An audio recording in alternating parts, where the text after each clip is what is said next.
Good morning, everybody. Happy Tuesday. I know we were just talking about the snow and the rain and all that good stuff. A lot of people are having to take a pivot with some few things that are happening. I was sharing on a couple listings this week that I've got going on. I have changed the pictures to next week just because I just want to make sure there's no snow, no nothing in those good springtime photos because that first impression really matters. So, couple reminders that I want to start out with. We had the CE class. We blasted that out to everybody last week. That's on the 17th of April. It's an in-person class. The class is full. We are over maximum capacity on that one, you guys. So thank you so much for signing up. You'll be getting some calendar invites, reminders if you did sign up for that CE class. But we are definitely over our capacity on that one. The other one that I'm going to be putting out there on Facebook Connect is Stewart Title is putting on a lunch and learn for us on April 24th at their office. And basically what that is it's a good way to learn about Stewart Title and their lead generating products that they offer to agents for a really low cost. So that's like lists that you can farm off of, you can, call, you can mail stuff out with it. But watch for that on the Facebook Connect page. Again, that's going to be April 24th. That's, open to everybody who can make it. But we would like an RSVP just to help them with that lunch and learn. So, those are the two dates that are coming up. If you missed Randy's call last week, we talked about the NAR settlement. That was on Thursday. The recording is actually in Suite Assist if you need to watch that back, or reach out to one of the admin if you need a copy of that. Today, we're going to go over the buyer representation form. We've got Liz Reynolds, who is going to be walking through it with us this morning.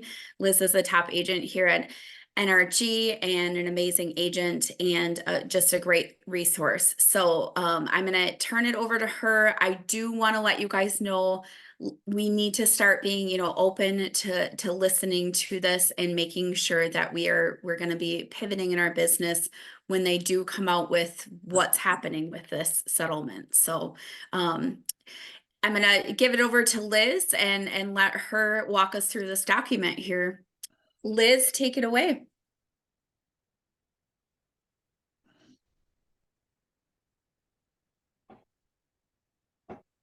Oh, do we have you, Liz? I know you said you were on. Yep. Sorry about that, everybody. You're okay. Yeah, it was my fault. I had myself on mute. No, I just want to say that I do have my broker's license, but that does not mean that this is legal advice. So please make sure that you're advising with Randy, the legal team, anybody you need to talk to about how you're running your business your way. The beautiful thing about working at a company like NRG, right, is we do get to run our business our way. In full disclosure, if you haven't worked at other brokerages, I worked at a brokerage where I was told back then, mind you, but I was told that I had to charge a certain percentage to my clients. If they were taking 50% of my income, I didn't get to choose to reduce that number. So I've also been in trainings with very good trainers, one of which I remember saying that he charges 8% to list, and he was adamant about that. So there are companies that have historically been a little bit of this antitrust stuff where they have set a standard in our industry. And if you have worked for those companies or talked about it or thought about it, you might want to rework your thinking or your conversations, because even if, no matter where this lawsuit lands, because it hasn't been signed in Minnesota yet, we don't know what's going to happen with the judgment, but no matter what, it's been all over the news, and your sellers and buyers are likely more educated or more concerned, more questioning about how we do our business. So just think about it that way yourself. Even if it doesn't completely change the industry, it has changed the industry for sure. So first and foremost, a buyer's representation contract is between you and your buyer client. A buyer's representation contract protects both of you, if you ask me, especially you as the agent. So First and foremost, if you do not have a buyer's representation contract, your buyer could go into any open house or any new construction project and they can be taken on by another realtor. But if you have a signed buyer representation contract, other realtors are ethically obligated to not speak to them about real estate. So think about that first and foremost. It protects you from any time and energy you've put into this client that you've built a relationship with.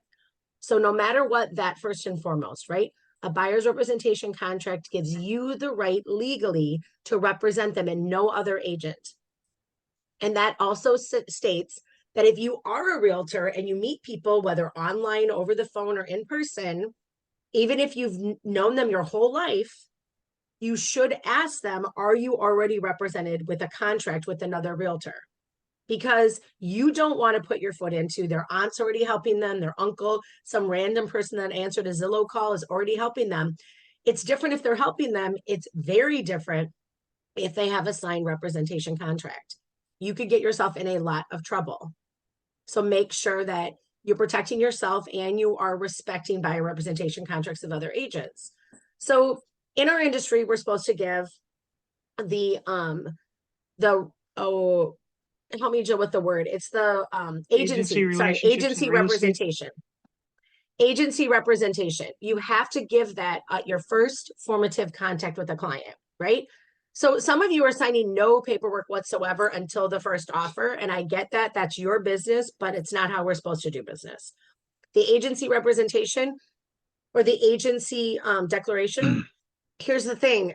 You're supposed to present it, ideally get it to sign. I know some people still feel uncomfortable signing it, but you should be like, hey, I presented it. They refused to sign it. Thank you, Jill.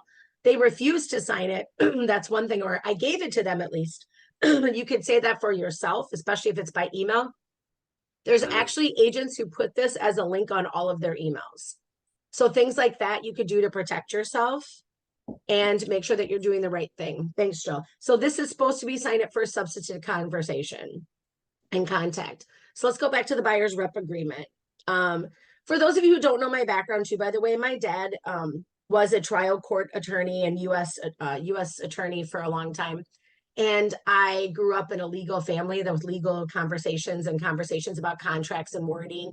So not only do I use a lot of words in my life because I like to talk, but I also have a preference on how words are used on contract. So I'm going to share some ways that I use wording on contracts. Again, not legal advice. Make sure you're getting your own. But feel free to reach out to me to get the exact wording or what I say. But on your agreement, this first part right here is pretty common, right? It's the individual. And don't forget, they are having a relationship with NRG, not just you. So these are NRG clients. So that's on line 4. And then line 7 is obviously the dates of which it starts. You want to make sure that that date is a date before you start sending out contracts for a client, right? So make sure that date is that. I always have mine go 6 months minimum, or I have it go till the end of the calendar year. For some of you, you might choose to have it go longer or shorter, depending on your client's preference. So then on 11, the broker's obligation. So here's the thing. You're now obligated to try to find them properties, right? To meet their needs and be a skilled agent.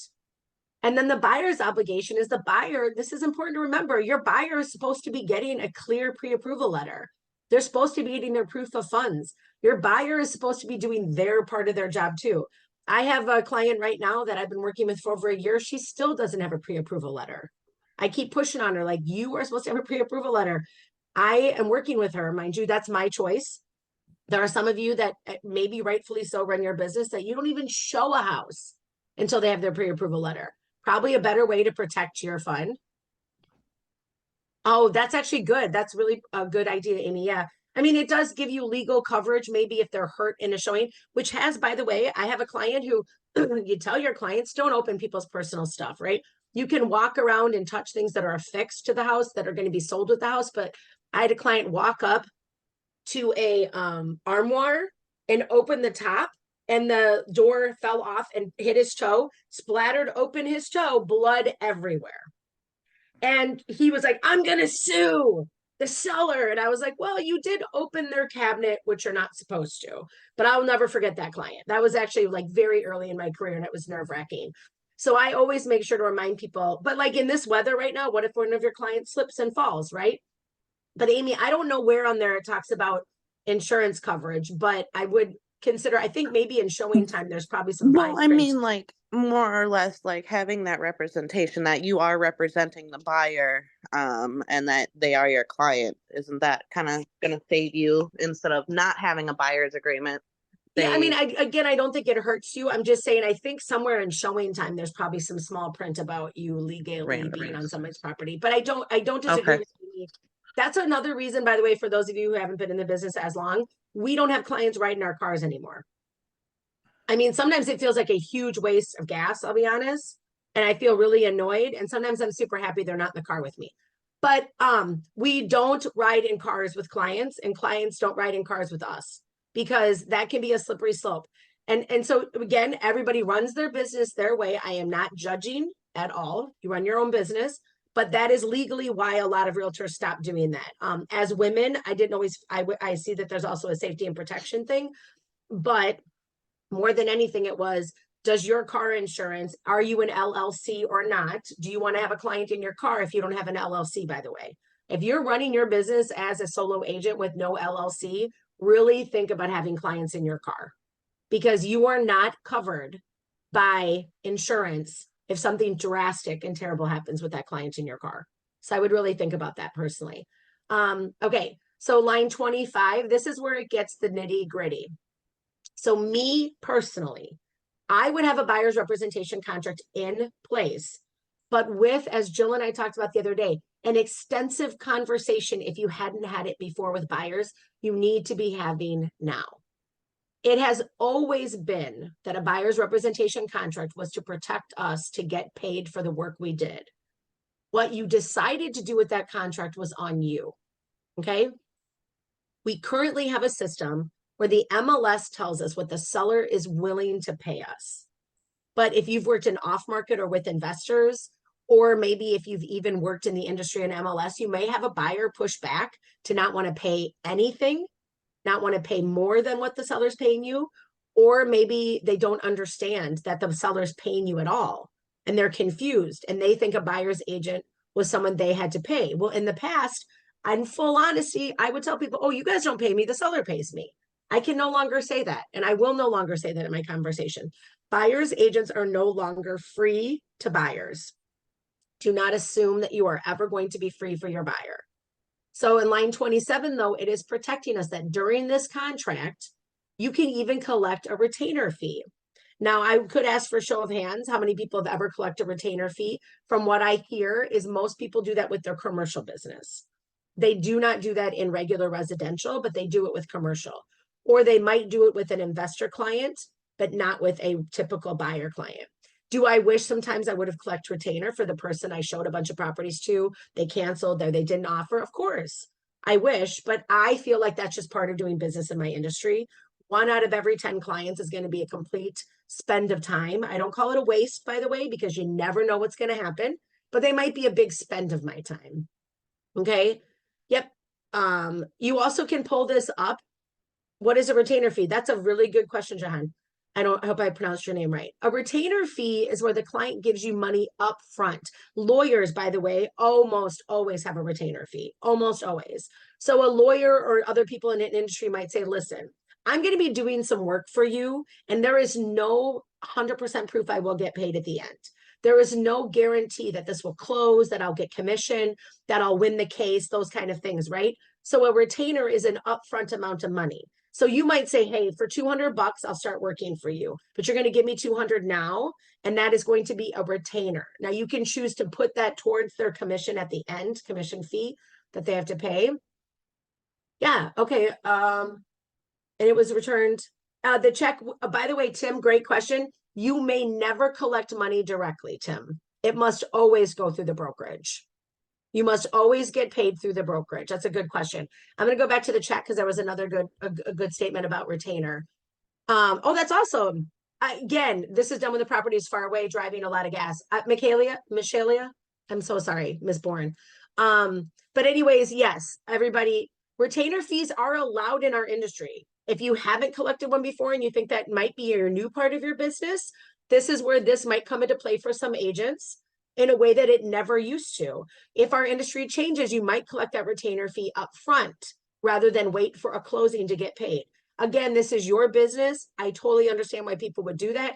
Some people, especially if you work with high-end clients, right? Or maybe a client who's out of state and you're driving around showing houses, and who knows if they're even a real person who like will ever come to Minnesota, feel free. A retainer has always been an option, always. And some people, that's what they're going to do to protect themselves in the future. They're going to ask for a bit of money that they're happy to get something rather than nothing. Okay. Now, again, this buyer's representation contract is our current one. We don't know if it will change if the lawsuit goes through, but this is currently what we use. I can tell you that no paperwork with this kind of organization ever changes overnight. It takes time. There usually has to be a board meeting and people to talk about it. Oh, maybe Dennis, you could use the retainer money towards the earnest money if they make an offer, but you'd have to then transfer that money from NRG to either now you hold all the earnest money, but that's great. You could give the retainer fee as credit on their buyer's closing cost list with the lender, as long as you have a tracked bit of paperwork to show that it left their account and entered another account. By the way, I'm also licensed as a loan officer. I did loans for over 12 years before I became a realtor. And I still keep my license up, by the way. I like to have both. I actually have like 6 different licenses because I'm crazy. So yes, you definitely can use that retainer and instead put it towards earnest money if you choose to. In the end, just know that that retainer, would that be a conversation with Jeremy, Francis probably, and Jeremy and Randy, all 3 of them, especially Randy has to get permission, but for sure. The biggest thing about Randy, I feel like, is he doesn't really care what we do with our money from our clients that we get paid through the brokerage, as long as we're following legal practices, right? So as long as you're following legal practices, your money is your money to do with what you want. I'm going to talk about something later. Jill, maybe put this in the bicycle lane, about compensation that you can choose to give back to clients. So let's go to past the retainer. These have been great questions. If you have other ones, please let me know. If I've Quick missed question. Yeah. On the retainer. The way that I'm reading this is, could you charge the retainer for, say, like showings, for a not so serious buyer? Maybe like, okay, we went to 10 showings, but you didn't put an offer. But if you do put an offer and get an offer accepted, then your retainer will go towards that. Yep, that's going to be in the lower lines, but yes, Amy. Again, Okay, you get to perfect. choose. Here's the biggest thing. You can ask for whatever you want from a client. It's what you're going to get depends on the wording. And then lastly, if your client doesn't give it to you, how willing are you to go to court for it? Negotiate. Okay. Yep, you can negotiate what you want. In fact, that's what this problem has been about, by the way, everybody, is that there has been a law in place that all real estate commissions were negotiable, always. And the problem is, we as an industry started to treat it as if it was not. We started to say things like, well, that's the average commission people pay. That's an industry standard. Nope, you can get yourself in a ton of trouble. Stop using those words. It is not an industry standard anymore. And you shouldn't be saying that, because what we were telling clients is, we as an industry are deciding what you're paying. And that was never supposed to be the case. But several large brokerages, especially, were actually requiring their agents to set a standard, and we're treating it as such. If you've never heard a realtor say, oh, come on, 3.3 is an average, when we're amongst ourselves, that might be okay, but I would be careful because that's technically antitrust. And that was the problem, is that large brokerages and large groups of agents or teams were going out and talking as if there was a standard that we were supposed to get paid. And that was never it. You ideally hope to get paid at all, and you hope to get paid a percentage that feels average or feels like common to you. I understand that, but that was never really supposed to be the case. Thank you. That's Francis's information.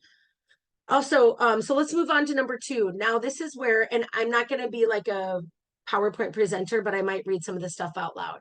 Buyer shall pay broker. Oh yeah, for sure, Tim. Yep, I have the same thing. Oh yeah, and now, I mean, I wish people are going to probably pull up emails where there's proof, Tim. Can you give a credit card for retainer? Lynn, you'd have to talk to broker Randy and Francis whether or not they would transfer that. but it's much harder to track the credit card transaction than it is a check simply. But you'll have to ask Francis and Randy if they would accept a credit card. Because there's now you have credit card fees on top of it, Randy and Francis have to pay. So I don't know if they're Yeah, willing to do that. fees. And also in Minnesota, by the way, we're one of the we're one of the states where you can charge for that fee, by the way. That's why some of the local restaurants and places you shop, restaurants and shops are now putting a sign on their register that says that if you don't use cash, you'll get charged 3% to 6%.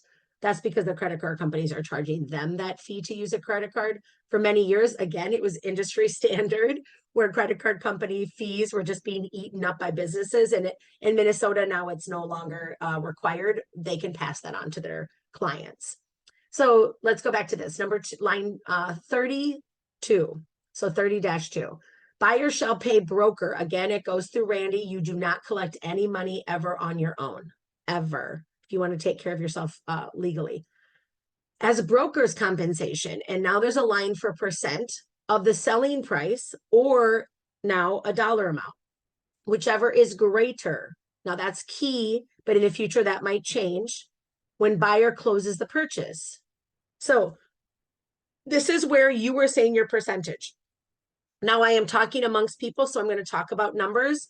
This is what I have an experience. I'm not saying is an industry standard that needs to be upheld or that this is something that you have to charge, but buyer compensation was a minimum usually for me of 2.7. That's how I was trained.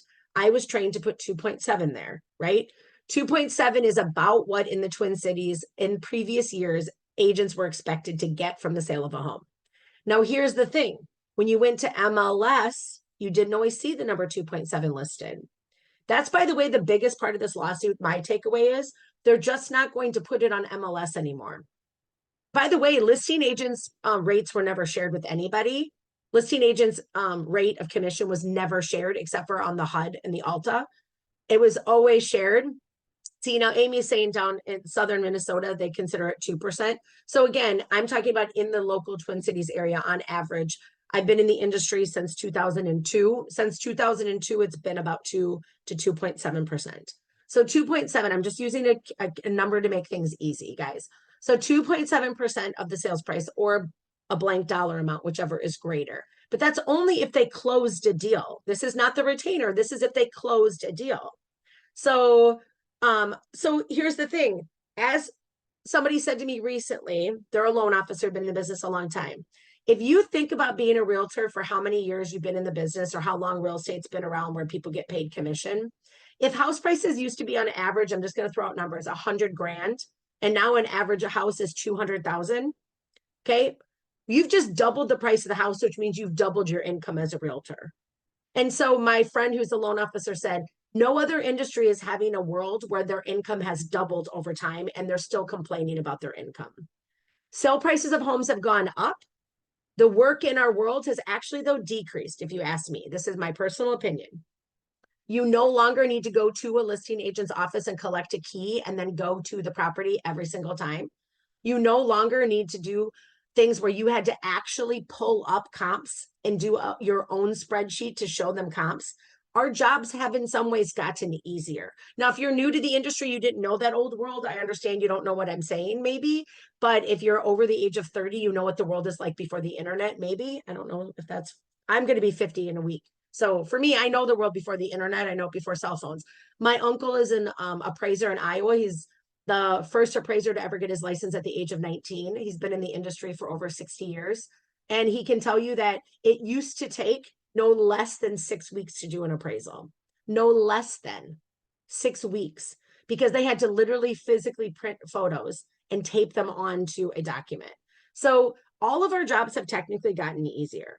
They maybe haven't gotten cheaper, but they've gotten easier. Our industry's actually gotten more expensive to us in some ways, right? We have so many more things we have to pay for. Supra, we have to pay for MLS, we have to pay for a lot of services. Maybe now you pay for lead gen, maybe you pay for Google even to hold your documents. Like, I understand that part. Oh yeah, don't know about MLS comp books. No kidding, right? I knew that, those comp books. I mean, so in some ways I understand people's frustration, and I am not judging your opinion of this process. And I'm not judging your opinion of your income out loud to you today. I might do it behind your back. I'm not going to lie, but I'm not going to do it to your face. Everybody has the right to their opinion. Okay. I just have this is purely me speaking of my opinion. I was a teacher for 10 years. If you guys think you're not making good money, go ahead and teach. Go ahead, try it. It's awful for the amount of money you make, right? It's so much easier, right, Marge? It's so much easier now than it used to be in so many ways. But when I was a teacher for 10 years, I'm going to tell you right now, the first time I got a paycheck, I mean, it took a long time, right? But first time I got a check from a closing, I nearly cried because I was like, I got paid what for that? Are you kidding me? I even like this job and nobody calls me BITCH to my face. Nobody's telling me I can't go potty right now because the kids are there. I mean, I only had 2 personal days in a year of work, guys. Now I go wherever I want, when I want. So anyways, I'll get off my soapbox. But so buyers, okay, a buyer purchases or agrees to purchase a property before the expiration of this contract. Remember your contract, whether it's 6 months, 3 months, or a year. Please note that your contract should go out quite a ways because by the time the closing comes, your contract could end. And you literally legally have to now extend the contract if you want to get paid. So make sure your contract end date, when you go back up real quick, Jill, that contract end date, of course, is going to be at the top. That was this line up here on line 7. That date has to be, I would do a minimum of 6 months out personally, all the way to the end of the year, maybe. Like right now, end of year is plenty of time usually. But if you're working with buyers like we all have lately, that takes them forever because there's no damn inventory. You can have to extend a contract or redo a contract. Thank you, Jill, if you go back down to line 32. So here we are. So in line 32, the buyer is agreeing to pay you. This is a contract where they're saying, yep, I know I have to pay you. We're still at the point where buyers are paying you. In this legal contract, it's about the buyer being told they're paying you. So please understand that if you're not working through this section out loud with your clients, that's where you're not doing your due diligence to educate your client. And if your client is like, why am I paying you? Excuse me? Like you paid your hairdresser, right? To cut your hair? Yeah, I do my job. I get paid. So you're being clear with them. Now on 34B, personally, I always say 180. It's just number of days. You have from the closing or the end of contract, they have from the end of the closing to the contract, they have 180 days for you to get paid. After the contract expires, okay, they have to pay you. That's all that means. To me, that's pretty simple. And really you're supposed to get paid within 72 hours, but it's fine. I don't find that to be a problem because usually if you have an actual closing, you'll get that check pretty quick thanks to direct deposit. And I have a title company, by the way, where my title guy will drive to my bank and drop my check off for me. If you guys aren't working with a title company that does that and you want it, I highly recommend Scott at Title Specialist for that. He also will drive to your buyer and seller's houses to have them sign documents. He'll pick up stuff. The man does way too much if you ask me, to be honest, but I'm not going to complain. So line 38 and 39. So 38, broker is authorized. Here's the big thing. 34B is the same as in the listing agreement. Oh yeah, that's true. Thank you, Steve. That is true. A lot of this is actually very similar to the listing agreement, which I'll talk about later. So here's the thing. This to me is the most key part that some of us have missed. Okay. Broker is authorized to negotiate and receive compensation paid by seller. So even as a broker, we have a right as a brokerage to negotiate getting paid. Now, MLS was already doing that for us, right? Listing agreements currently already put our compensation in. But here's the key. You could negotiate asking for more in your listing or in your purchase agreement. In your purchase agreement, you could ask for more. Some brokerages have already been doing this, by the way, way before, like over the last few years, where they have a document that is in their forms. I need to double check, and if I'm going to look real quick to see in the transaction I just did. So my husband and I just bought a property, flipped it, and sold it. And I put on the MLS that I was only going to pay 2.5, and the agent asked for 2.9. They asked for, or 2.7, sorry, asked me to pay 2.7, asked me, not just, because I was the seller also. So they asked for it to be paid and I agreed to pay them more. So I'm going to look at what the document was called real quick. So it was from Keller Williams. Okay. Keller Williams already has a form in place that has the title of compensation disclosure to buyer tenant. Okay. So here's the thing. He says from seller/owner or their broker. Online, I'll share this here. Let me do a screen share. Or can I do a screen share? Jill, can you make me screen share? I'm gonna stop sharing and then I will let you, there you go. Okay, so you guys, this is key. If you have every right to have, and I'll double check on Instaforms. This must be an Instaform document. I don't think they made this within Keller Williams. So you are disclosing with your offer, not after the offer, everybody, with your offer, that the broker is receiving any compensation for a party other than the buyer tenant. Okay. He put 2.7 on line 7. Can everybody see that? Thumbs up, Joe. Can you see it? Okay. But here's the thing. I didn't put 2.7 on MLS. I put 2.5. Now, I ended up agreeing. Do you see me? I decided to sign it here. I put that seller signs this. There's nowhere on there for seller to agree to this. Just so you know, there was nowhere in here for the seller to agree to these terms. So that would have meant that it would have been stuck with the seller or NRG, the broker. But I and my husband talked about it. I was like, oh, it's $600 more. I'll pay him $600. He wrote a killer offer, right? That we had no inspection. We had appraisal gap. It was beautiful. It was way over asking price, blah, blah, blah. $600 to me was nothing. I agreed. In full disclosure, the agent ended up being a nimnut. And I wish I hadn't paid him the extra $600 when it was closed because he was terrible at his job. But I agreed to it beforehand. And I told my husband later, like, I will probably be more mad about that $600 than any other cost of selling this house because he was such an idiot. But you guys, he didn't even go to the open house. He didn't go to the open house. He didn't see the property. We did no other negotiations, and then a bunch of other things that he didn't even manage. At one point, he even forgot he was the agent on the contract because I was like, "Hey, we have this thing to do," and he's like, "I don't think you have the wrong person." I'm like, "No, I'm the owner seller of this property." He's like, "Yeah, I'm not that agent." I'm like, "Yeah, you are the agent." He goes, "Oh, I am." Like he didn't even know, but he had the balls to ask for $600, and I gave it to him. So like, hey, so this form, if you want to start using this form, use this form with every single offer you submit. But you guys notice here, he says from seller owner, what he should have said from buyer tenant was 0.2%. He should have said 0.25 and he should have said on line 10, 0.2 to the buyer. This is where you separate it out on your offers, everybody. This is where you are clear with the offer. What are you getting paid and how much and by whom? That is right here, this document.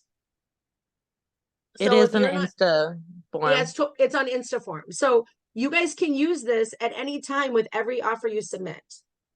Now, this is a practice that a lot of KWs have been using for years. I've seen this document many different times. But this was the first time I was on the other end of receiving it. And it did change my net. I had to pay an extra $600 than I had agreed to. But I also agreed to do it. So now I'm done with it. It's a contract, right? I have regrets, but I'll live on. I dated in the 90s, so I have lots of regrets. Okay, here we go. Liz, can I just ask you, because again, I always do a form of practice of having that compensation disclosure, and I Yes. explain it to my clients. I actually in there also put the broker admin fee on that Yep. line. Yep, you can right there on those lines, you guys. You see there's a dollar sign. But It here's the stopped thing. sharing the screen. If you Sorry. want to Here's the hold that thing. up. Yep. But you guys, I want to be clear. Your decision on how and who pays the buyer representation or the broker admin fee should always be on your buyer contract or your listing contract.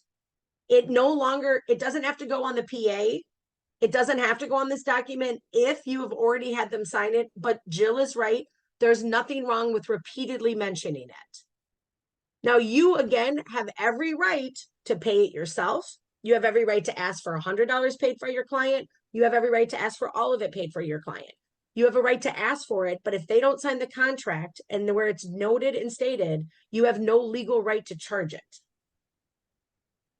And it So has I'm to be, just looking at this, Liz. So obviously this where he had like the 8 and 9, he had typed this in. No, I Um, did. I oh, put that in, by the you way. put that in there. Yep. Okay. See, I put that stuff on the left myself.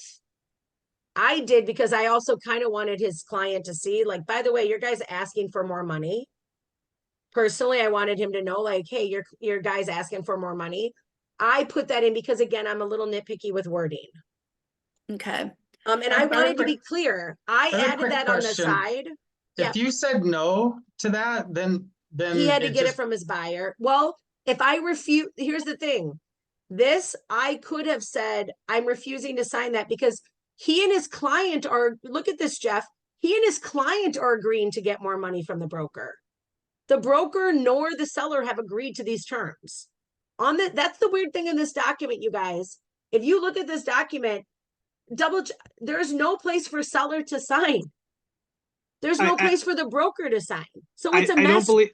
I don't believe it's for the seller or the seller's agent at all.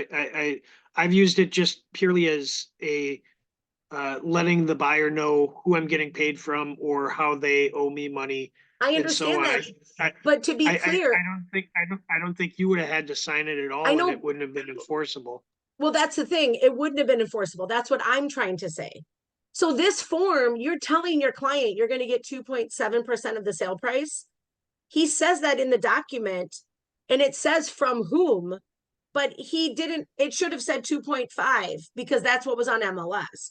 But you guys in the future, they think after July, we're no longer going to have compensations on MLS. So that's what I'm saying. I think this is one of the places where NAR and MAR could actually change the wording so that sellers have to sign it now. Because this agreement is being stated to the buyer and the seller and the broker are not agreeing to those terms. But he checked line 7 looking like, I just wanted to cover my own butt as a seller when I saw, like, you, by the way, I'm sorry, who said that? You could share this with your buyer and never share it in a purchase agreement. You could share this with your buyer and never share it in the purchase agreement because it's not a fully signed, it's not a fully executed document, by the way.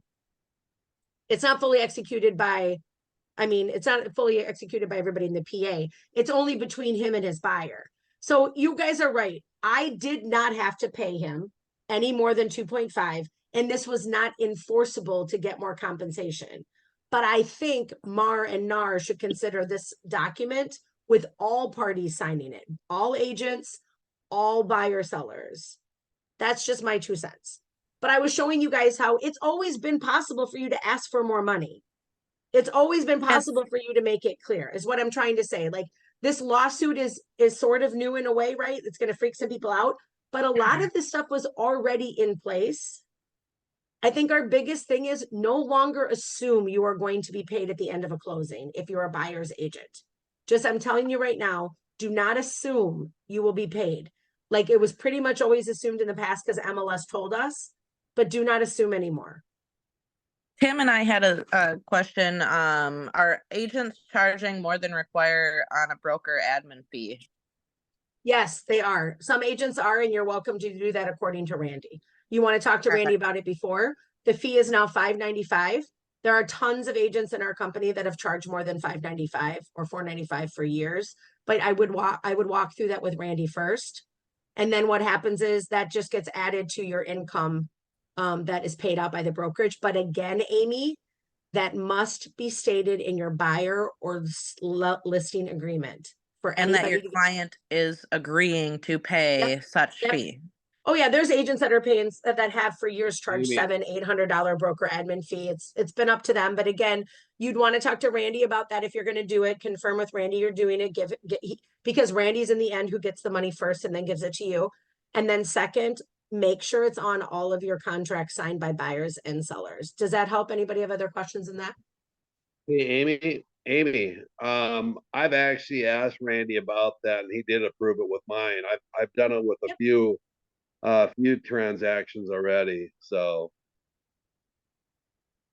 Yep. Yeah, I seen your question and I had the question as well, so I just wanted to highlight it. Yep, that's true. Yep. I'm reading some of the comments. Marie, you're right. Mari, you're right. You guys, again, I showed you this because I wanted you to see that this has always been an option.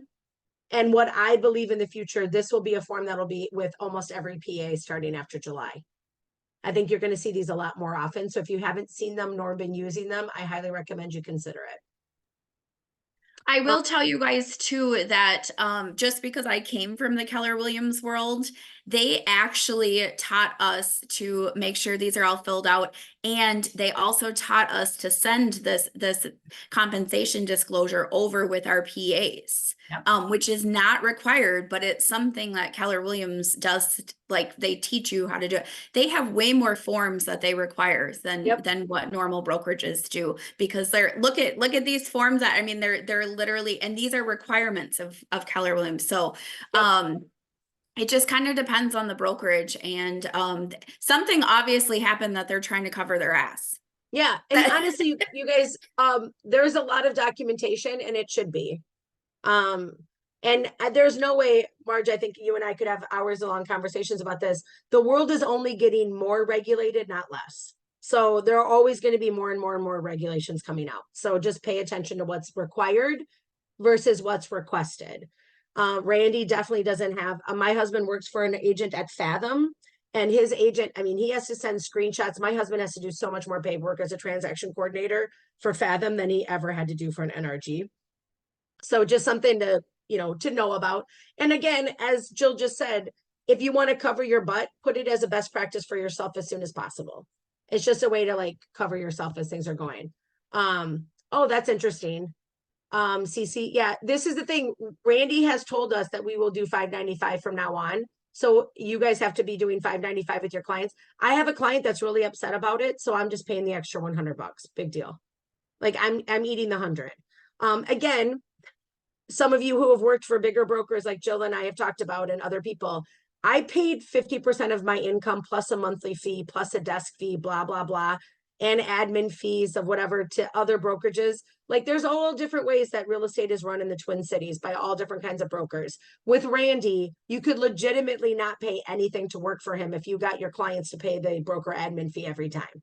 You don't literally pay a dime to work for Randy. So it's up to you how you want to run your business and whether or not, but the fact of the matter is, if you haven't talked to somebody, a lot of brokerages are taking a lot more money from their agents. And for several reasons why. Sometimes you get what you pay for, and sometimes you don't get what you pay for. Admin fee, yes, is every single transaction. Every single transaction that is closed, there's a broker admin fee that covers all of the office people. It covers E&O insurance. It covers a lot of things that Randy pays for that you don't see. Okay, so I'm going to go now to a blank buyer's representation agreement. I have a bunch in my files, so I'll just pull one up here. Jill, that'll just make it easier than for you. By the way, I share blank buyer rep agreements, and I share blank PAs with clients before they sign one. I mean, I'm sorry, but I would feel really stressed out if I had not seen a 12-page, 400-line legal document the first time I made an offer. So you don't have to, that's just my practice. I share blank PAs, I share blank listing agreements, I share blank buyer contract agreements with my clients before they sign them. So they have a chance to go through them and ask me questions. So everybody can see this now, we're on line 38. Okay, broker is authorized to negotiate and receive compensation paid by seller or broker representing or assisting seller, okay? This line, any compensation accepted by the broker from the seller or broker assisting seller shall or shall not reduce any obligation of the buyer to pay the compensation by the amount received by the seller broker. So historically, in line 39, I would check shall. I had an agent once that I was training that refused to, she always wanted to say shall not. She felt she deserved to be paid by everybody. It was kind of a tough one. So shall, what that means is that if you're getting, in my situation with the sale I just had, the 2.5 I had legally contracted and obligated to pay would have gone to Keller Williams, and that agent would have had to negotiate, if they choose to get additional monies from their buyer per their buyer representation agreement. So it's up to you what number you put on line 27. That's up to you. you could say, or I'm sorry, 30, not the retainer. Line 30, you can say 5%, you can say 7%. You do what you want to do with your buyer. But you're saying that if you close a contract and if there is compensation from the seller already agreed, but after July, we might not know if there is an agreement. Currently, we know that there's an agreement of what the seller is willing to pay. But after July, we might not know. So that's why this line is going to be extremely important. But so is that form I just showed you when you make your offer, because you want to make sure everybody signs and agrees. Now, here's the thing. I think what buyers agents are going to have to be really good at now in the future is negotiating, talking, and communicating, right? Something that some of us aren't as good at and you have to practice. But that guy who sent his offer over to me had the audacity to ask, and I had I took his audacity and I paid him for it. So, you know, practice asking. I know scientifically they find that women don't negotiate as often and as well. That's just scientifically been proven, right? Maybe it's something we're not trained at or we're not as comfortable with. I heard something this morning that said, do not mistake confidence for, hold on a second. Quality, do not mistake confidence for quality, right? That somebody's ability to do something is not the same as their ability to act like they can or to ask for it. But this is really, really key that you're saying to your client, if I get paid by seller, then that will reduce what you owe me. If you choose to check shall not, then both people have to pay you. That's something you have to decide with your contracts, okay? So I want you to know that if you read 48,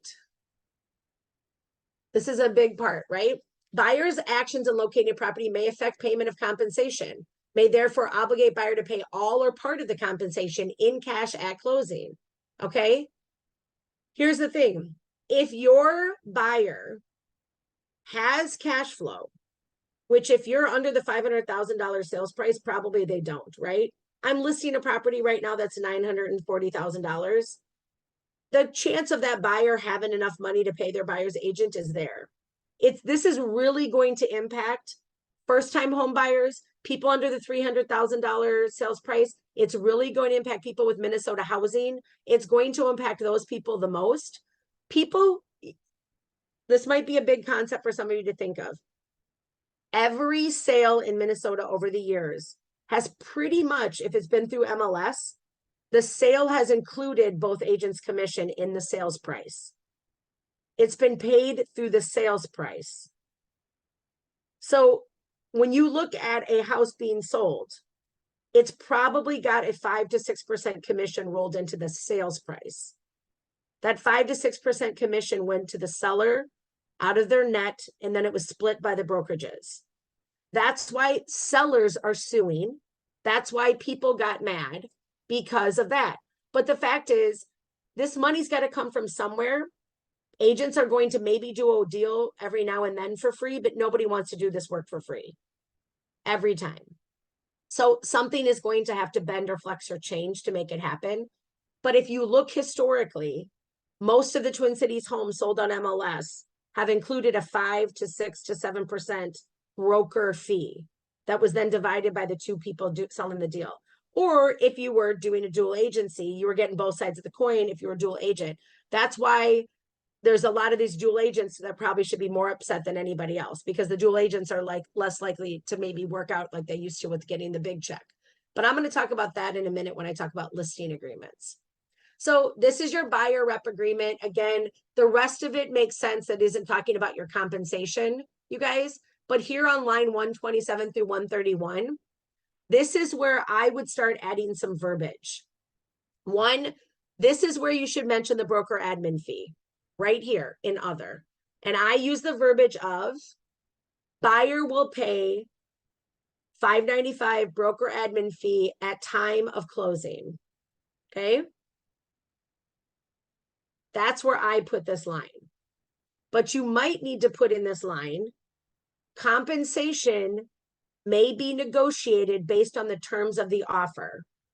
Buyer agent compensation may be negotiated per terms of the contract. Because purchase agreement contract. Because if you want the actual wording I'm going to be using, you can ask me, but again, I'm not legal, so take it for a grain of salt. Oh yeah, line 48. Oh, let me go back to line 48. Yeah, Steve, you can definitely chat with me anytime. Oh, cool. Okay. So you guys, let me go back up here real quick. Line 48, Steve. Oh yeah. Going through an open house unaccompanied by broker, license representing, or signing a PA through another broker. So here's the big thing, you guys, line 48. Steve, this is a good point. So on line 48, if your client went through an open house or a parade of homes or a new construction, okay? Again, I need to be really clear. If it was a licensed agent that they spoke to, they legally, ethically were not supposed to sign a purchase agreement with your contracted buyer. That's why you have this buyer representation contract in place. If you don't have one and they go through those, you've lost your client. Goodbye, say goodbye, bad for you. But here's the truth. Some of the new construction sites and parade of homes do not have licensed realtors sitting at those desks. What they have is a purely based salesperson.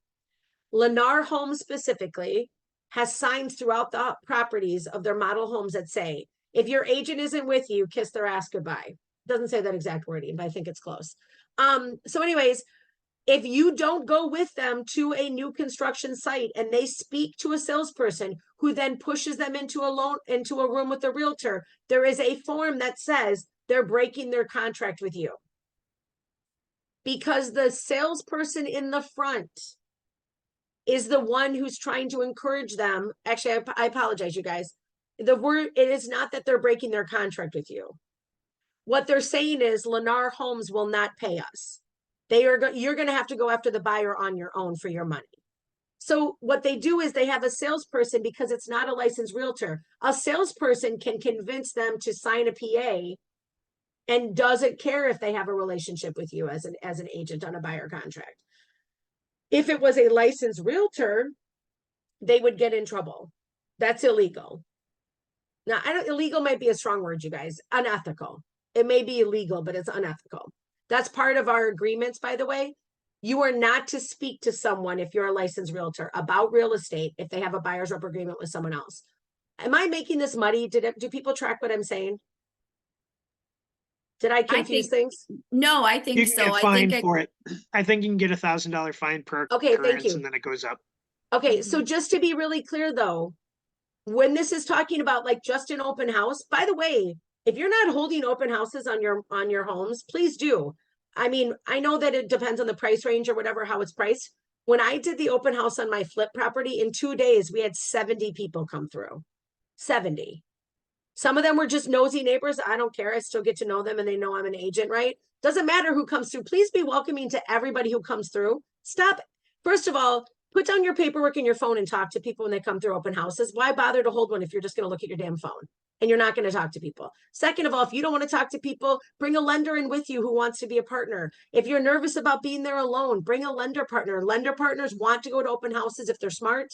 They get to meet people. They get to spend time with you. It's a value add to your client. For years, I think now for 2 years, we probably didn't need open houses that much. Then there was COVID and all that weird stuff. But I mean, their houses were selling so fast, right? But a big reason we're in this industry is to meet other humans who could possibly become clients. And where are you going to meet them best? Sure, at a restaurant, great. At a gas station, maybe, but really at an open house. Hold open houses. Offer to hold open houses for other agents who are overwhelmed, have too many listings, pour them, or they just don't like open houses or whatever.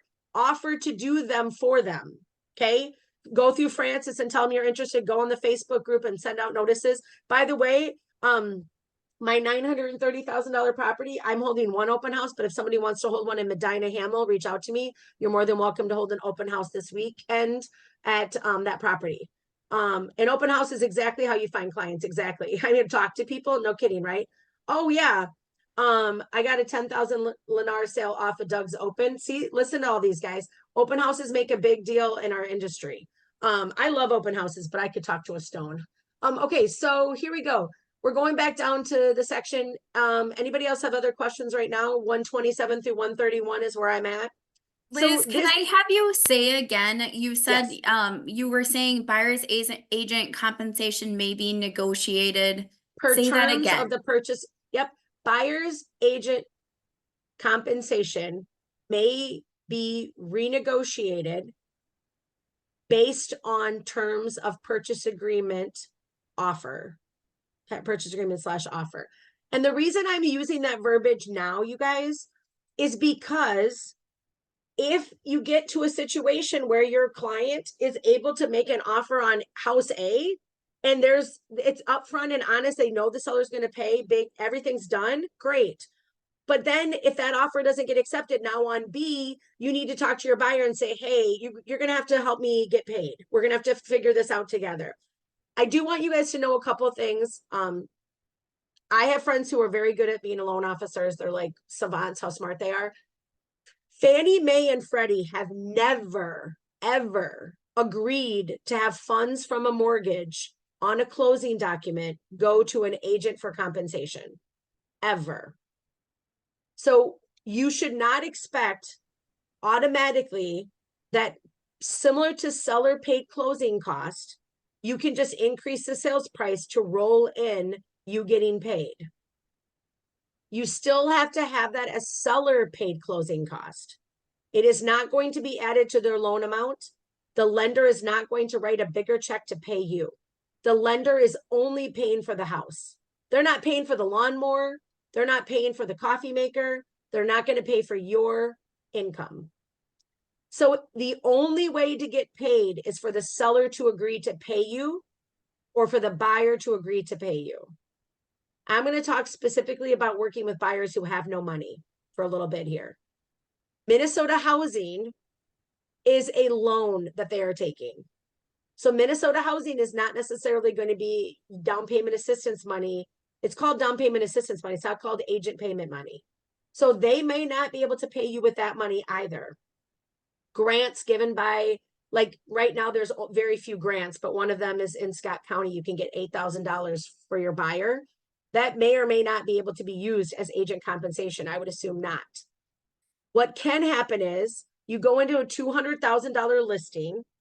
Your client doesn't need closing cost because it's all paid for by Minnesota Housing, right? So the down payment they're borrowing is going to cover their closing costs. It's going to cover their down payment. They're going to walk in the door. In Minnesota Housing, by the way, they can walk in the door for no less than $1,500, $1,500.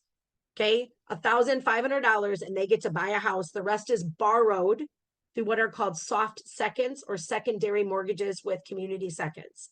Okay, if you don't know about those, please take down payment assistance training and I can help you with that. I can definitely give you some information. But here's the thing. You have to get the seller to agree to give up some of their net in order for you to get paid. But here's the problem. Fannie Mae and Freddie have a cap on how much seller paid closing costs can be given, 3 or 6%, depending on the type of loan. If it's a 3% and you're asking for 2.7, that leaves them 0.3 for them to use for closing cost. So you have to really, really work well with your lender partners to find out exactly how much you can get from the seller, exactly how much the buyer can afford to pay you, and start writing your purchase agreements as such. And know what you're doing before you go in. This is something some of you have never done. You've just walked in with pre-approval letters. Some of you have no idea what's on a loan officer's. You don't look at an Alta or a HUD and all those other things. Please start being more aware. But that is where it's scary to some people, right? Now we have to be very clear in conversations with all partners, all people in the transaction, how we are getting paid and how much. I'll stop right now. It seems there's some questions and I want to make sure. Amy, do you have a question? I do. So I was talking to an agent when this first happened and or not an agent, a lender. And they said that that loan officers can pay fees, but they can't pay compensation. Loan officers don't pay anything, by the way. Well, I mean, like The mortgage company will yeah. pay fees, but they will Yeah. not pay compensation. 100%. Fannie Mae and Freddie Mac have very much made it clear that they will never, ever, do not expect that the mortgage will cover your fees. So at that point, would they be able to just listed as a Yeah, fee it took you instead of yesterday. compensation? It called you yesterday. I'm like, where's Anita hiding? No, just so you know, I think you better be very clear in your thoughts that it will not be. Can you put that person on mute, please? Okay, here's the thing. Just know that Fannie Mae and Freddie Mac, when you say fees, yes, but they're not dumb. They know it's a broker fee, and that's a huge fee. And you have to be clear, because here's the thing, you guys. Okay. When I submit a loan as a loan officer, and I submit what are estimated closing costs, if at the closing table those numbers change too much, the loan will be rejected. So if that is going to happen, talk to your loan officer. Now, some brokerages, some lenders are very smart and they're already working on this. They know what they're doing and they're working on verbiage or how they're going to figure it out. But if I, as a loan officer, submit the loan for approval and I have what's called the closing disclosure in the door and your no fees to the agent have all been in there, but suddenly by closing, you're like, oh crap, I need to make $2,000, throw it in there as a fee. That loan will be rejected, you guys. They cannot change the fees. So you really need to talk to your loan officer partners on all of your pre-approvals to find out how this will be handled. And if you're working with clients who have very little money, you better be talking about it now because it's coming down the pipe. Maybe you're working with buyers that'll close before July and it may not impact you as much, or and again, you guys, this lawsuit has not been settled in Minnesota. It's nationally been settled in different ways.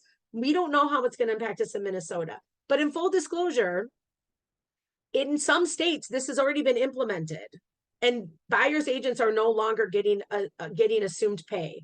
So this is already happening in some states. If it isn't coming to Minnesota, personally, my opinion, Minnesota is a consumer friendly state. It takes care of the consumers very well.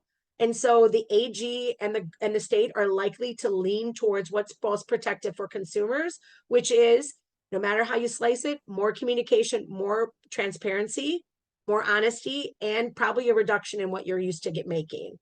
Let me type this up really quick. Buyer's agent compensation may be renegotiated. I'm going to put it as a full chat. Renegotiated per the terms of the purchase agreement / offer. So that's the wording I'm going to be using on my buyer's reps. Okay, somebody wanted me to go back. I think I'm done on buyer's rep.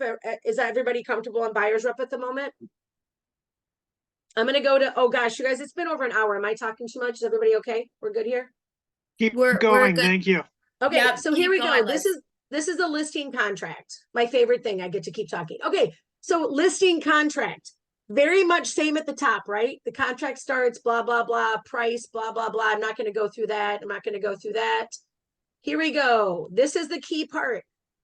Broker's compensation on a listing contract, section 115. Seller agrees to pay broker a retainer fee. Again, you are free to ask for a retainer, everybody, from your listing contracts. Feel free to ask for it if you want, okay? Which, by the way, I have a client or a friend of mine who just did, he paid for photos, sign, and asked for an appraisal for a client, and the client ended up canceling and he's out like $1,000. Here's the thing. That's how he did business. He gets a lot of business in other ways. He needs to eat that $1,000. He doesn't pay for marketing, blah, blah, blah. But you guys have to cover your own butts in other ways. If you pay for photos up front and you don't make your client pay for them, but you're going to have them pay at closing and the deal cancels, you're out that money. It's going to be hard to collect it from your clients. Now, again, my dad was a lawyer. I'm going to tell you right now, do you want to be the type of agent who becomes litigious, who sues their clients? Or do you want to just learn from the lesson and eat crow? That's how I would be. Learn your lesson and don't make the mistake more than once, right? If you want to be litigious and go after your client, that's your business. But look how that looks in business. By the way, my father didn't get paid by his clients. I don't know if you guys know this, but lawyers get a retainer fee. But my dad closed big deals where his clients won a ton of money and he did not get to collect his money. Lawyers, I mean, it just doesn't, you don't always get paid for this job. That is the tough part. Okay, so line 19, seller shall pay broker as broker's compensation. Now, this is always confusing to sellers. It's often confusing to agents. This is where you put the total amount On line 118, this is where you put 5, 6, 7, 8, whatever you're charging, 4, 5, 6, 7. Okay. This is where you put the full amount, because in the past, currently, sellers paid everybody. They paid everybody who came to the party. Now, this is where you're now going to have to be very clear with your seller. Are you going to pay my brokerage 4% and I split it? Or are you going to only pay me 2% and we're going to refuse buyer agent money? And they have to come with an offer that clarifies it. This is where it's going to get trickier. So on line 119 and on line 122, where it says other, I'm going to start adding, and maybe I will put it more than one place. This verbiage right here. Here it is, guys. Seller has the right to negotiate any buyer agent costs dependent of the offer terms. Okay, I'm going to start putting this on all of my listing agreements, all of them. Okay, again, I'm not a lawyer. I'm just saying that's what I'm doing. Okay, I just put it in the chat.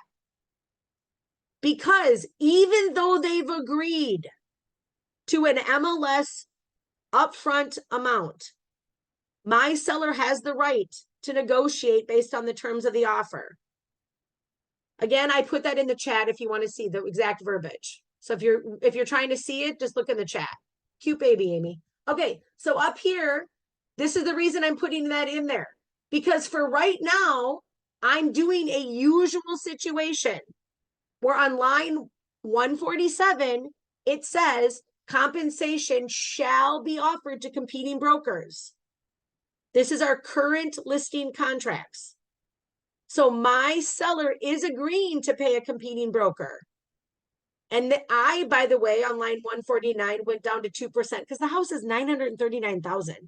I personally, again, personal opinion soapbox here, I don't think a $900,000 house is $27,000 worth of work for an agent. I think 18 grand is a good damn paycheck. So anyways, so I'm putting 2% in.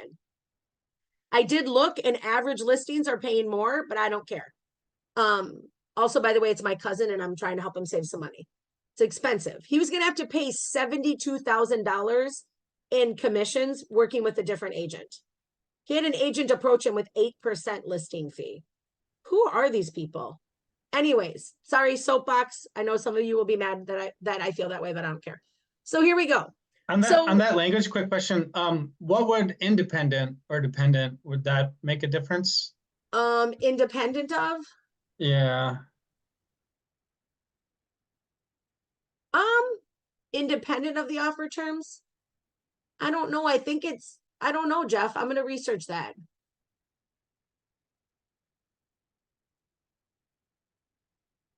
I don't know. That's a good question. I was thinking of the fact that dependent on the offer, they may want to negotiate terms. Like if you get an offer where the agent's not asking to be paid, then you don't have to renegotiate. Or I mean, if they, oh, that's a good point, Jeff. Now that I say it out loud. Yeah, maybe use the word independent instead of dependent. I'm going to research that. I'm going to ask, I actually pay for a legal company to look at my stuff. I'll ask my legal team to look at it. I use Legal Shield. I don't know if I recommend them all the time, but I don't think they're horrible. But if you haven't used them, they're like $50 a month. Please reach out to me first. I get a referral fee for that. Thank you. Okay. Anyways, so on line 149, here's the thing, you guys. My client was willing to put in the MLS right now, usual terms that we're going to pay 2%. So that's in the listing. Okay. In the future, this section might change. Because it might say, does seller want you to tell agents that up front? Because in the future, we're not going to probably put it on MLS. Does your seller want you to disclose? You have confidentiality agreement with your seller. Because here's the thing. This house is a $939,000 house, okay? If somebody makes an offer and they don't want their buyer's agent to get paid at all, I already know that we might be able to accept an offer below sales price, right? Because if the buyer's agent doesn't want to get paid 18 grand, we could take an offer 18 grand less and still net my client the same. But here's what's tricky, you guys. Right here on line 119, it says that they're agreeing to pay NRG 4. If an offer comes in where the buyer's agent isn't asking for any pay, or they're rejecting the compensation for some reason, right? NRG is still agreeing to get 4. And I've had, okay, I'm going to stop for a second, give everybody a breath, because I'm going to tell you a story that takes us back for a moment. Last year, when it was really hectic for buyers, I had a few clients that were cash heavy. I called agents up and said, my client would like to make an offer on your $400,000 listing, but they would like to make an offer. I know you're getting a lot of offers. We'd like to make an offer for 400,000. We're not going to increase the sales price, but my client is willing to pay my compensation at closing, and the seller doesn't have to, which means about $12,000 of seller costs will be removed. So we don't need to write an offer for 412,000, right, guys? Because my client doesn't need to pay 412 so that the seller can get 12,000 to pay me. My client was going to pay that 12 grand out of pocket, so we can write a $400,000 offer, which I feel is going to help with the appraisal situation. Because when all those offers were being written, like 50,000 over, everybody was holding their breath for the appraisal, correct? Raise your hand if you agree. Everybody was holding their breath, waiting for that damn appraisal to come in at the numbers given. Even with an appraisal gap, by the way, buyers were still freaking out because, sure, they were willing to pay over appraisal, but they didn't really want to. They didn't really want to. They were just offering to. But everybody hoped it came in at list price or offer price, right? So I would call an agent and offer that. Now, a couple of smart agents were like, damn, that is a smart idea, Liz. That means we don't have to worry about the appraisal and everybody still gets what they want. Because my client writing a $412,000 offer is actually paying my commission anyways. They're just paying it as a mortgage and they're going to pay 30 years of interest on my 12 grand. Does everybody get that? Raise your hand if you're confused by what I just said. Okay, so, or maybe, yes, okay. So here's the deal. So my clients were offering that, but more than once, I had a listing agent that didn't understand it and they still wanted the full commission to go to their brokerage. And they were like, I don't understand how that changes my client's net. I'm like, well, if you rethink your brain, you're not going to get all of the commission that I'm not taking. You have to do math and remove that in the offer. So we're going to put that in the PA. Buyer's agent commission will not be paid. So the brokerage listing will now make only whatever percent you want to put that number in. But some agents were like, oh, I get the full commission now. I'm like, dude, no, you don't. You got to see how this deal works for all parties, not just your pocket. So do you guys understand how that might be how we're doing future negotiations? But that's how I was handling creatively offers when the market was nuts. And I had a cash heavy client. Now, clients who aren't cash heavy, screw it. They didn't have that opportunity, right? But cash heavy clients did. So instead of doing an appraisal gap where the seller was going to get the money and now we all had the seller paid over whatever, instead we just made reasonable offers where they paid my commission and it still got the seller's best net without having to pay the commissions. Okay, so that's what I think will be some of the future. And that's where at this bottom, and Jeff, you're right, I'm going to run this by my team and see what they say, my legal team. But what I'm trying to tell is up front is based on offers, my client might renegotiate this whole contract.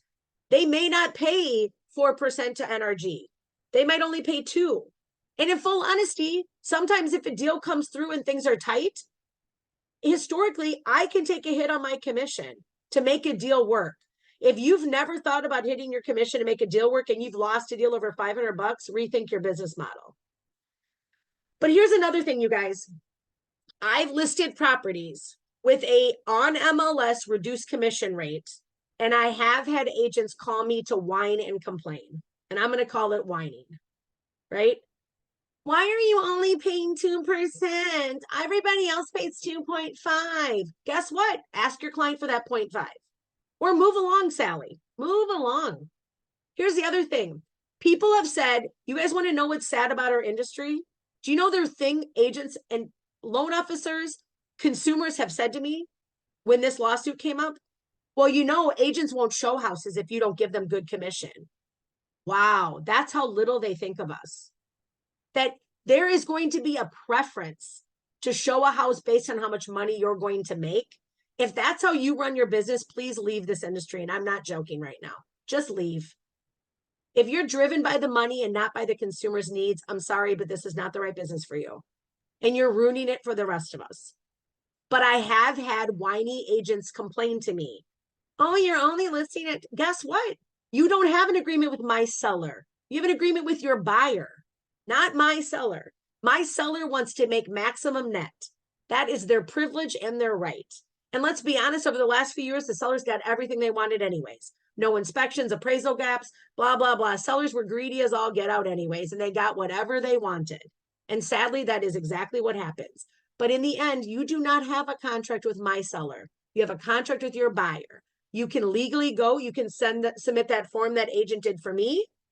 You can submit that form, but you could also, I think I took it off the screen, but what you could do is you could submit this form, but you could check the lower level.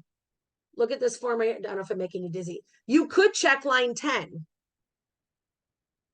You could check line 10 and say buyer's going to pay me 2.7 because that was already in the buyer's representation agreement anyways. You're just reminding your buyer, you're going to pay me 2.7. Okay. So I'm just saying that, again, this is a soapbox. You guys, if you're driven by money, there's a reason money isn't flowing to you. You've got to start looking at this as a consumer service industry. I don't think we're going to not get paid at all. I do think some people are going to get paid less per transaction than they like. I do think this legal negotiation is really going to hurt first-time home buyers and low-income people a lot. I think a lot. I also think it's going to make a lot of lawyers very rich and not a lot of consumers rich, the lawsuit.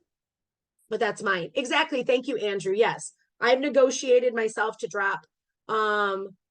Yes, you can charge a flat fee. That's right. But Tim, you can charge a flat fee, but at the same time, know that you still might not get that from the buyer. But as a seller, there are literally, as Tim says, there are brokerages that are literally just flat fee brokerages. Again, you have the right to run your business your way with Randy. You can do that if you want. So some of you were here back in the day when we had a team that was called the Giving Group. The Giving Group was a very creative idea that I think is a good one, but it's kind of funny in a way, right? You're still asking the seller to pay a certain amount. But what they would do is they would give back part of that compensation to the actual buyer client. Okay. They're still doing their business. They just do it somewhere else now. There are agents that are very successful using the Giving Group mentality. I have taken it upon myself to do it my way. I work with a wholesale guy that I do 10 to 12 deals a year with, and I've done 10 to 12 deals a year for like 3 years. I give him half my commission on every deal. It's in an agreement he and I have. It comes through every offer I make. There's a line that says it. If some of you want to see these offers, I'll show you real quick. So when I do these deals, every single offer, I put this line in. And what's interesting is I've had agents push back on me to have this in the PA. They don't like that their seller sees this, right? They don't like it, but it's how I put every single offer for this particular investor. So right here, half of buyer agent commission will go to buyer to use for closing cost. So legally, I may not ever give a buyer money other than $25 gift cards or stuff, right? You're not allowed for referrals. You're not allowed to give them money. But if they are given the money at closing for closing costs, then I'm allowed to do it. Randy ran it by legal. It is in every single offer I make, and it's in my buyer rep agreement with this buyer. So on the HUD-1, the Alta, there will be a line that says a credit to my client of half my commission. Again, I choose to do that. That's my feeling, right? But I've also argued with my client that maybe we should just make lower priced offers and he just pay my commission. But he says as a business guy, he likes getting that money because it's free money for him, right? Rather than pay less. He likes that. Also, legally, just so you know, on tax purposes, it's given on the HUD one, so I don't pay tax on that money given to him. So because it doesn't even cross NRG's desk. The money goes to him before it comes to NRG. So I don't even see the money, it doesn't cross my desk. So I've done this with him for 3 years. I have done this for family and friends. My niece bought a house, I gave her all my commission for a gift. She was like, what the heck? And I was like, yeah, you're getting $16,000 because in all honesty, you guys, that it wasn't money. I never crossed my hands. I just gave her my time. And then she got my commission to pay for her closing cost. So you can do what you want that way. I think I'm probably done. I could talk for another hour, but I don't think I have to. Yeah, exactly. Hero clients. Amy's right. The hero, when you work with VAs and stuff, they often want you to move money over to the VAs. Just be careful, my personal opinion. Some of these companies that are like for VAs and stuff, or for first responders, be careful that the fee you're paying really goes to them and it's not just a business putting you on their website. There's a hero company out there that I think is a load of junk. You go on a website and you pay them a fee, you'd be better off marketing that on Facebook to VAs and offering that $500 directly to a VA than I think personally. That's just mine. Does anybody have questions I didn't answer, or anybody have something you want to say? Yep, flat fee. Yep, exactly. Miss Liz, flat fee works for sure, hon. You can do flat fees, but again, no matter what your buyer's representation agreement states, if your offer does not clarify your compensation from the seller or from the buyer at closing, do not assume you will get paid anymore. You want to be more upfront and more clear about your buyer compensation, buyer agent compensation. You also want to be, I think people aren't talking enough about your listing agent fees and your listing contract. Because like I said, mind you, that was my personal preference to put for my client, but I like that line about negotiating his terms because I want my client to know upfront that I'm giving them negotiability because that's legally what we were always supposed to do, by the way. Compensation has and will always be negotiable. That was the problem. That's why sellers felt that industry standards became that they didn't have a choice. And by the way, there are agents out there that refused to take listings based on the fact that they weren't going to get paid enough. So it's always been a thing out there. But we have to be very careful how we use our words when we explain it to clients from here on out.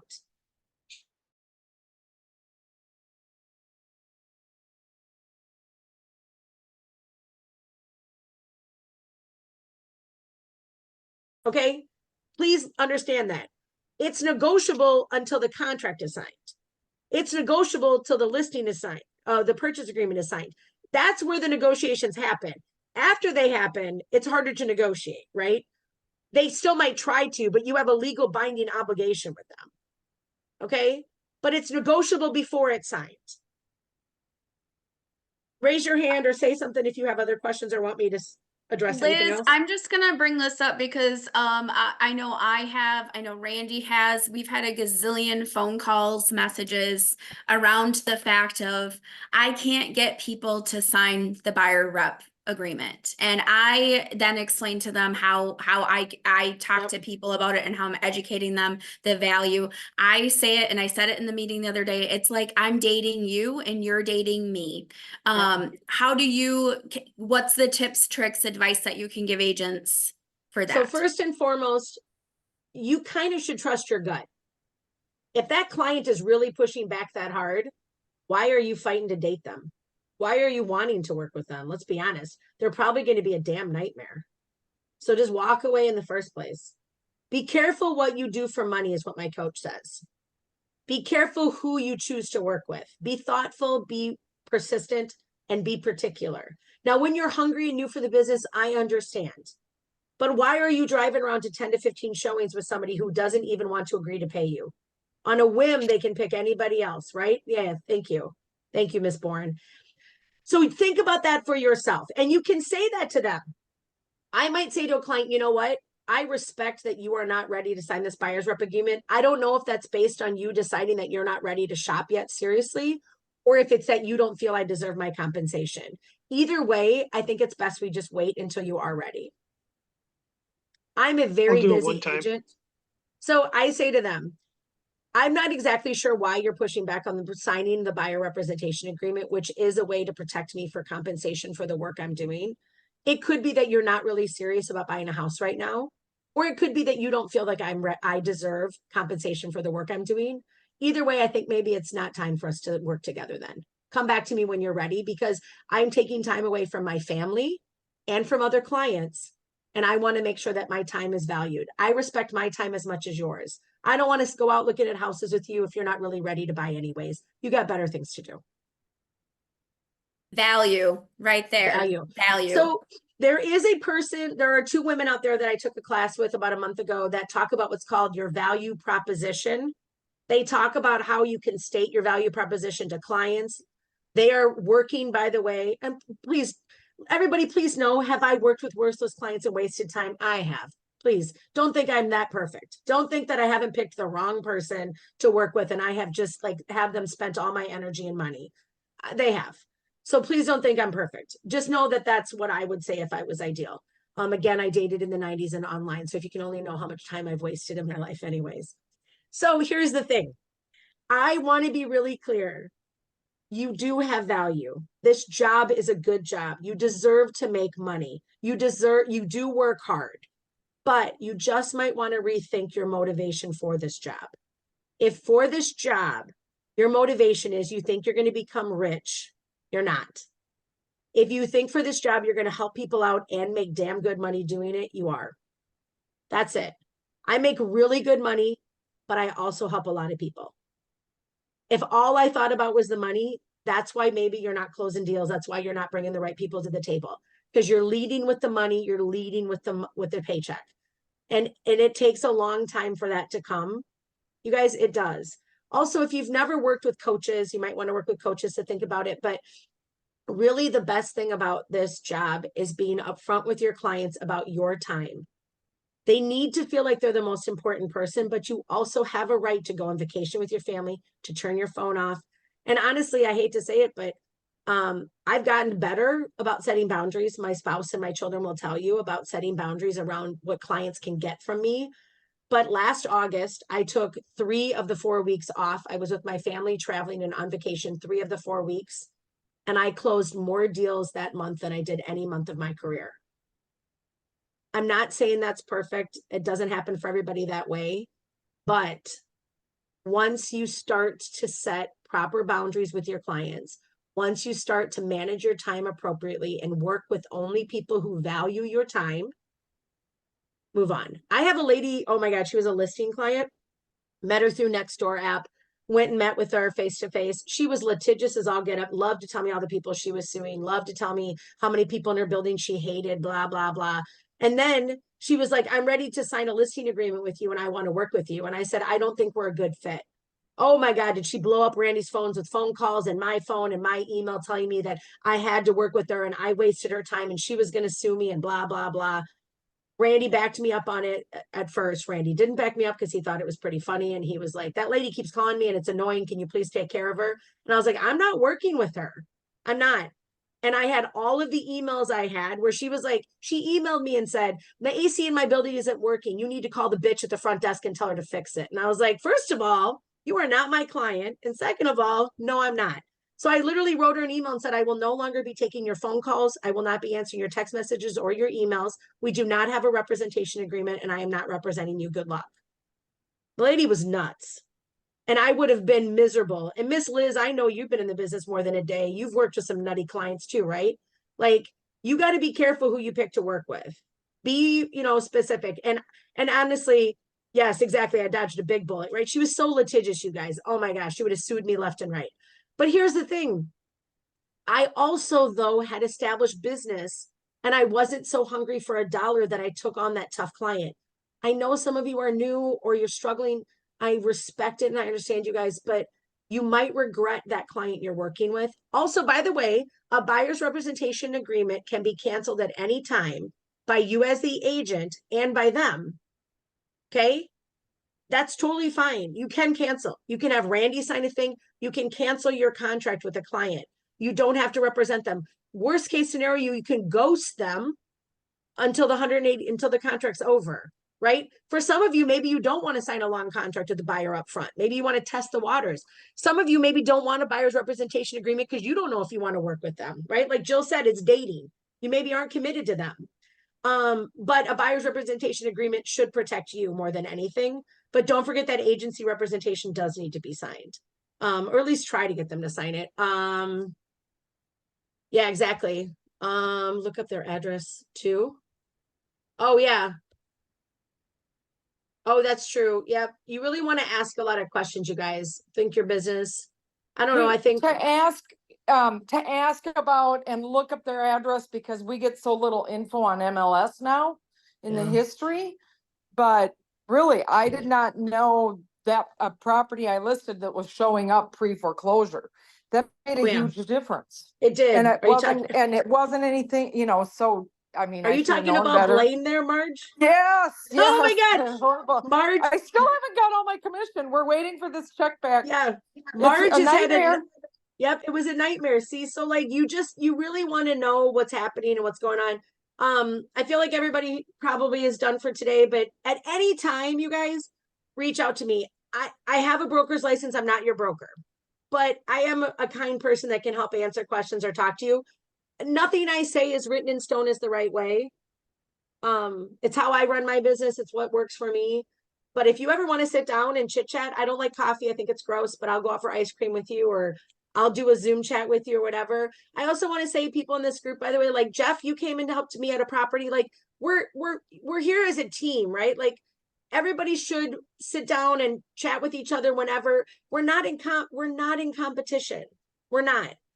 Whoever Jill's working with may or may not be the right client for me. It's probably not in the right area because Jill lives nowhere near me, right? So like Jill has always been helpful. Miss Liz, Marge, Amy, like I've worked with a lot of you guys just in conversation and we've helped each other out.